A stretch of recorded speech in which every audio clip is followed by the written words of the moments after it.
गया हूं मशीन्स के ऊपर चर्चा करने के लिए। और आज है मशीन्स का क्लास 4।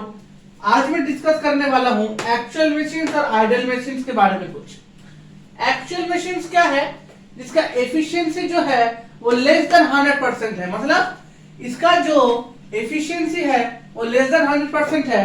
और आइडियल मशीन्स जो है इसका एफिशिएंसी क्या है, वो इक्वल टू 100% है।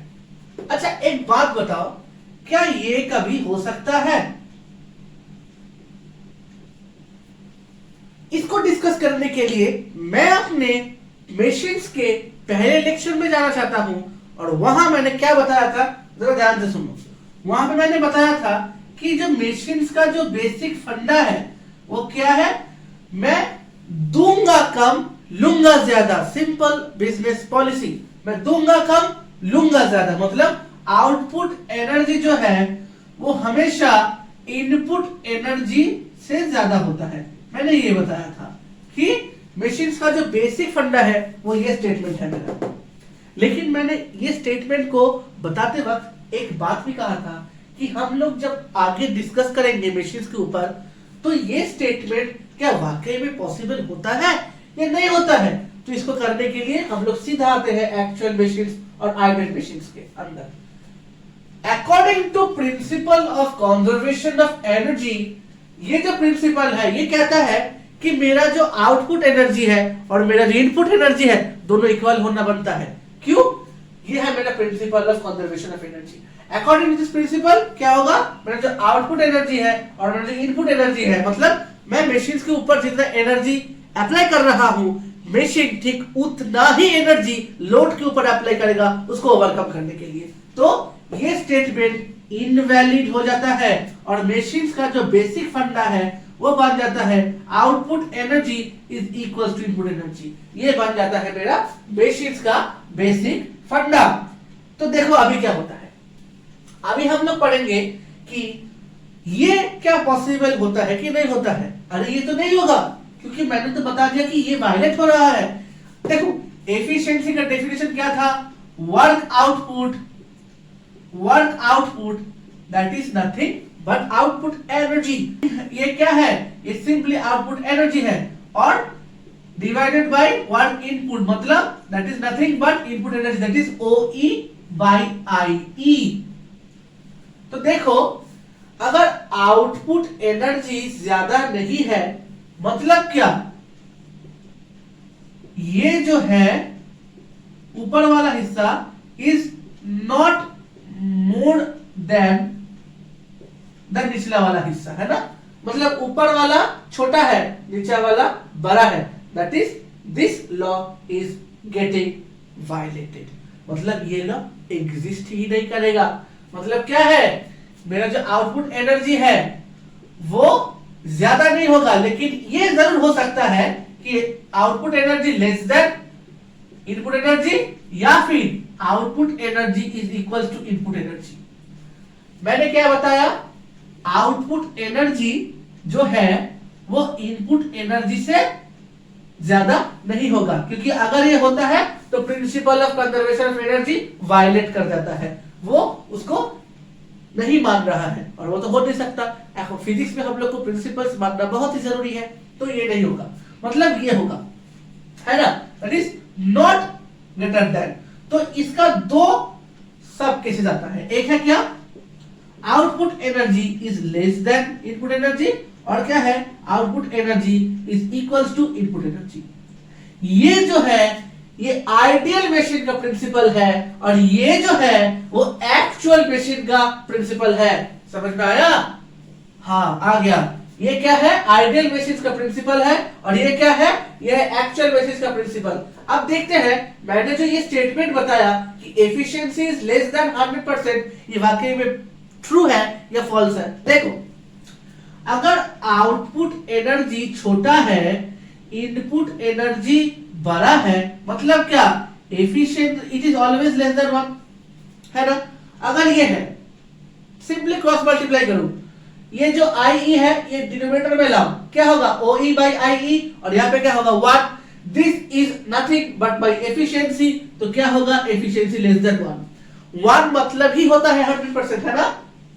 देखो 1 मैंने क्या किया, इंटू 100/100, ये मैं कर ही सकता हूं। तो क्या है, efficiency to 1 into 100 is 100 and it gives you 1/100 as the other part, so efficiency is less than 100%, क्योंकि ये जो है इसका मीनिंग ही होता है परसेंट। ये क्लास 6 का कॉन्सेप्ट है।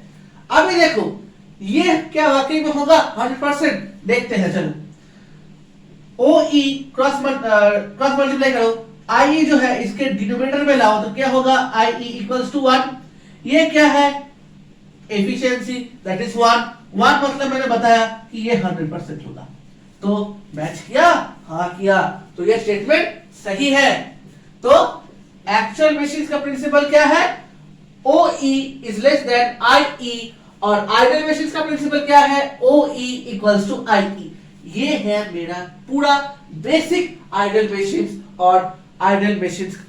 और एक्चुअल मशीन का कॉन्सेप्ट। ये अच्छे से समझना है, ये अच्छे से समझना है। अभी मैं कुछ और चीज भी बताऊंगा जो कि बोर्ड्स के लिए काफी ज्यादा इंपॉर्टेंट है। वो क्या है, जरा ध्यान से सुनो। आइडियल मशीन्स जो होते हैं उसका एफिशिएंसी 100% होता है, लेकिन आइडियल मशीन्स जो है ना उसका जो एफिशिएंसी 100% बन रहा है वो वास्तविक रूप में इस अर्थ पर एग्जिस्ट नहीं करता। अरे भाई, कैसे मशीन का एफिशिएंसी 100% होगा? ये क्या भगवान ने बनाया है? नहीं, ये तो इंसानों ने बनाया है, मतलब कुछ तो गलत होगा ही। दैट मींस एफिशिएंसी हमेशा 100% से कम होगा। मतलब एक्चुअल मशीन्स का जो एफिशिएंसी है वो 99.9% भी हो सकता है, लेकिन कभी भी 100% नहीं होगा, कभी भी 100% नहीं होगा। ये आइडियल मशीन्स का है, ये एक्चुअल मशीन्स का है। समझ में आया? हाँ, आ गया। चलो अभी हम लोग जानेंगे कि एक्चुअल मशीन्स जो है उसका जो एफिशिएंसी बन रहा है दैट इज लेस देन 100%, है ना, लेस देन 100%, ये क्यों बन रहा है? मतलब there is some loss of energy, है ना। लॉस ऑफ एनर्जी तो है ही।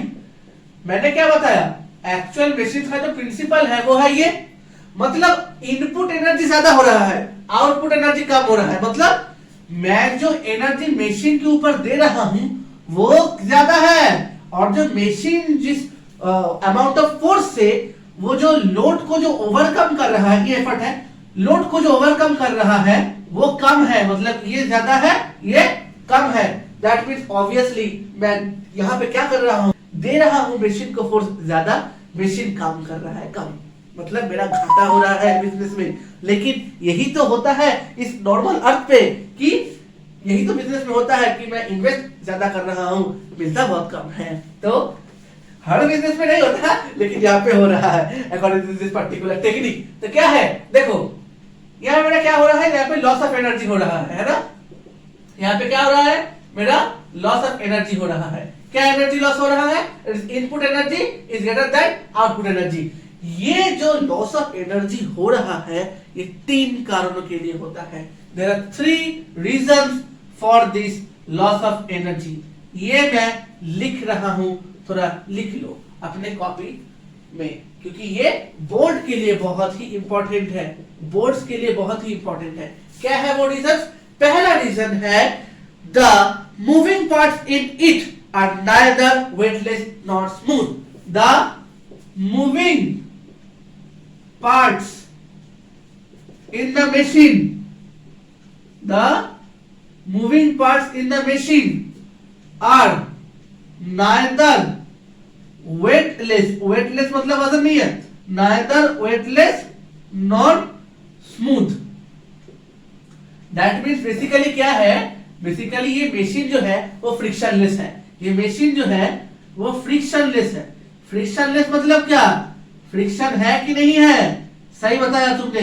फ्रिक्शनलेस मतलब यहाँ पे फ्रिक्शन नहीं है। फ्रिक्शनलेस मतलब फ्रिक्शन नहीं है। मतलब अगर मेरा जो मशीन का जो मूविंग पार्ट्स है वो नाइदर वेटलेस है नॉट स्मूथ या फिर फ्रिक्शनलेस, मतलब फ्रिक्शनलेस भी नहीं होगा, फ्रिक्शनलेस भी नहीं होगा, नॉट स्मूथ और फ्रिक्शनलेस मतलब स्मूथ भी नहीं होगा, फ्रिक्शनलेस भी नहीं होगा। फ्रिक्शनलेस मतलब क्या, फ्रिक्शन नहीं है। नॉन फ्रिक्शनलेस मतलब क्या, फ्रिक्शन है। अगर फ्रिक्शन हो रहा है तभी ना मेरा लॉस ऑफ एनर्जी बनेगा। फ्रिक्शन अगर लेस हो गया मतलब वो तो इक्वल्स टू बन जाएगा, वहां पे जितना मैं इनपुट एनर्जी दे रहा हूं उतना ही मेरा आउटपुट एनर्जी है। लेकिन ये तो वो तो होता था आइडल मशीन्स के लिए, लेकिन यहाँ पे तो है एक्चुअल मशीन्स। यहाँ पे क्या हो रहा है, output energy is less than input energy. तो क्या होगा, this moving parts in the machine are neither weightless not smooth या फिर नॉट फ्रिक्शनलेस। पार्ट 2 लिख लो, the string if any present in the machine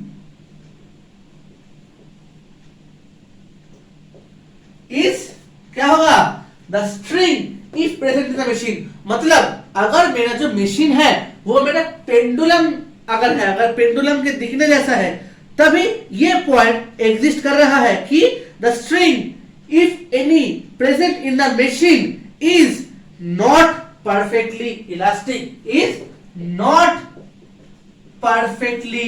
elastic। मतलब ये क्या है, मतलब अगर मेरा मशीन कुछ ऐसा है पेंडुलम के दिखने जैसा, ये मेरा रिजिड सपोर्ट है, ये मेरा बॉब है, और ये मेरा जो स्ट्रिंग है, अगर मशीन में अगर स्ट्रिंग रह रहा है तो क्या है, ये नॉट परफेक्टली इलास्टिक, मतलब ये जो है प्रॉपर्ली इलास्टिक नहीं है। अरे तभी ना जाके मेरा लॉस ऑफ एनर्जी बनेगा। अगर परफेक्टली इलास्टिक हो रहा है तब कैसे लॉस ऑफ एनर्जी होगा, तब तो वो output energy equals to input energy बन गया, तब तो मेरा लॉस ऑफ एनर्जी नहीं होगा। अगर यहाँ पे लिखा रहता कि the string is perfectly elastic, not perfectly elastic मतलब क्या, यहाँ पे लॉस ऑफ एनर्जी हो रहा है। पॉइंट नंबर 3 क्या है, ठीक से देखो, पॉइंट नंबर 3 है it's different parts are not perfectly rigid. It's मतलब मशीन का it's different parts are not perfectly rigid. Perfectly rigid मतलब क्या, हार्ड रहना मतलब क्या, थोड़ा टाइट रहना। अगर यहाँ पे स्मूथ बन गया तो गलती होगा। It's different parts are not perfectly rigid, अगर परफेक्टली रिजिड नहीं है तभी जाके मेरा लॉस ऑफ एनर्जी बन रहा है। अगर परफेक्टली रिजिड बन गया तो लॉस ऑफ एनर्जी कैसे बनेगा, तो output energy equals to input energy बन गया, और अगर output energy equals to input energy बन गया वो तो बन जाएगा मेरा आइडल मशीन्स। तो यही है मेरा कुछ बेसिक कॉन्सेप्ट्स। ये तीनों पॉइंट बोर्ड में आता है, आने का बहुत चांसेस होता है कि write down 3 reasons by which this particular loss of energy takes place in actual machines। ये आता है, बहुत ही इंपॉर्टेंट है। तो ये 3 रीजन का तुम स्क्रीनशॉट ले लो, ये बोर्ड में आता है। मैं और भी डिस्कस करूंगा मशीन्स के ऊपर में। आज के लिए मैंने जो डिस्कस किया वो एक्चुअल मशीन्स और आइडल मशीन्स का एकदम कंप्लीट समरी है। अगर ये तुम पढ़ते हो तो बोर्ड में तुम्हारा बहुत ही अच्छा नंबर आता है। तुम्हें क्या करना है, मेरा जो सनशाइन बाय देश सूर्य सर है, मेरा जो फेसबुक पेज है, ये मेरा फेसबुक पेज है, यहाँ पे जाओ, यहाँ पे लाइक करो, फॉलो करो, और जो करना है यहाँ पे कमेंट्स करो कि सर मुझे किस किस टाइप के वीडियो चाहिए। मैं वो पढ़ूंगा कमेंट्स और उसको लेकर मैं एक वीडियो बनाऊंगा जिससे तुम्हें और तुम्हारे दोस्तों को भी इजीली समझ में आए, उन लोग का डाउट बहुत अच्छे तरीके से क्लियर हो।